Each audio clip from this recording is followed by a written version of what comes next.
Yo, what's up everybody? Today I'm going to show you how to make some pavlova, which is a great recipe that I think almost everybody loves. To start off, we're just going to separate the egg yolk and egg white for 2 eggs, or if you want to weigh it, it's about 60 grams. Then we can move on to the next step. You can also save the egg yolks and you could add it to scrambled eggs or to make pasta. Now we separated the egg whites. We're just going to whisk that until we get to stiff peaks. We're just going to take a little bit of time. And then once we've reached that, we're just going to start by adding 1 tablespoon of sugar. We have 120 grams we need to add in total. We're just going to start by adding in 1 tablespoon at a time. And then once we add the tablespoon, we're just going to start whisking again for about 8 to 10 seconds and just try and get it back up to stiff peaks. And then once we do, we can add the next tablespoon. And we're going to do that for 4 tablespoons. And once we've reached that, we can start adding it a little bit faster. So I'm going to add basically the second half all in one go and then give it, 30, 40 seconds to get back up to stiff peaks again. Now it's looking pretty good. The last thing we need to do is add half a teaspoon of corn flour, half a teaspoon of vanilla extract, and half a teaspoon of white wine vinegar. Pretty easy, just all half a teaspoon, pretty chill.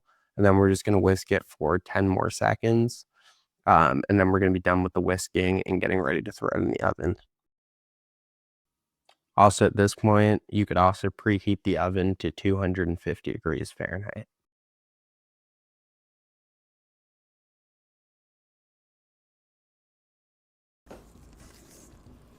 All right, now I'm going to use my trusty spatula to just get everything together. And then we're going to get ready to move on to a baking tray. All right, now I'm just going to spoon the pavlova onto a baking mat. If you don't have a baking mat, just use some parchment paper. I'm going to put it all together in the center to start with, and then I'm going to start kind of shaping it a little bit more. Make sure not to leave any pavlova in the bowl, especially after all that whisking.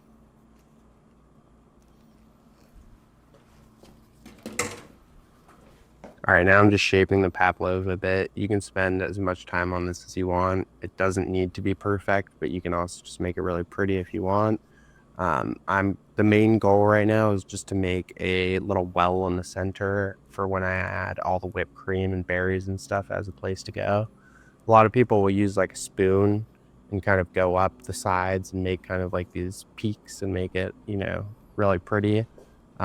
Just optional if you want to go that far or not. I'm not going to spend as much time on it just because I think it's a little unnecessary, but I still want it to be kind of pretty.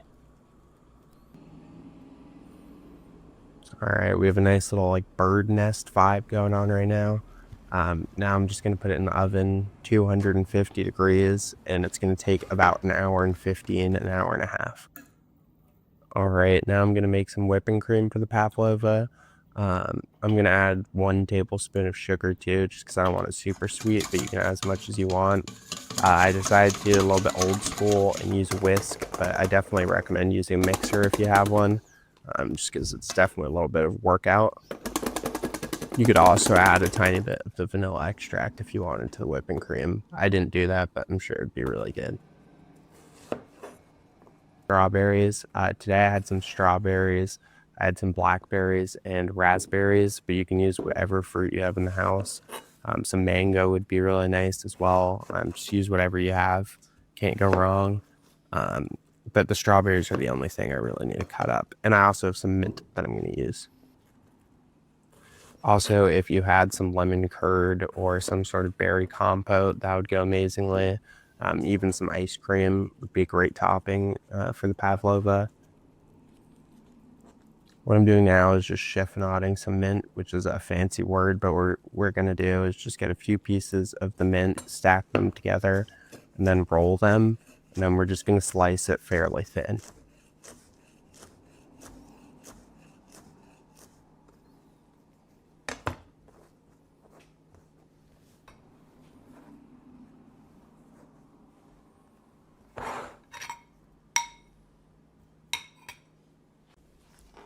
All right, just got the pavlova out of the oven. It looks great. What I'm going to do now is just add some of the whipped cream that we made earlier.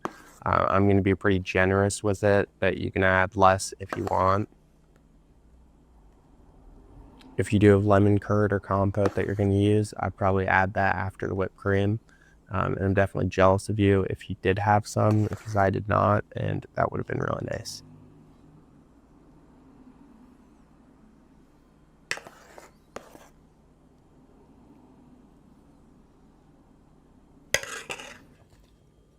Now I have my mountain of whipped cream. I'm just going to start adding the berries and make a little stack in the middle.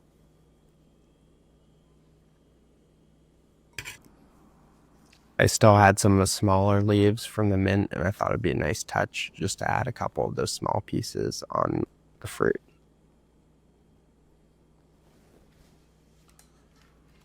All right, I'm gonna give you a little bit of close up. I think it looks great. It's a good, easy little dessert. Definitely let me know if you give it a try. All right, I'm just gonna do a little taste test of a piece of the Pavlova that doesn't have any of the whipped cream or fruit on it, just to see how the actual Pavlova is.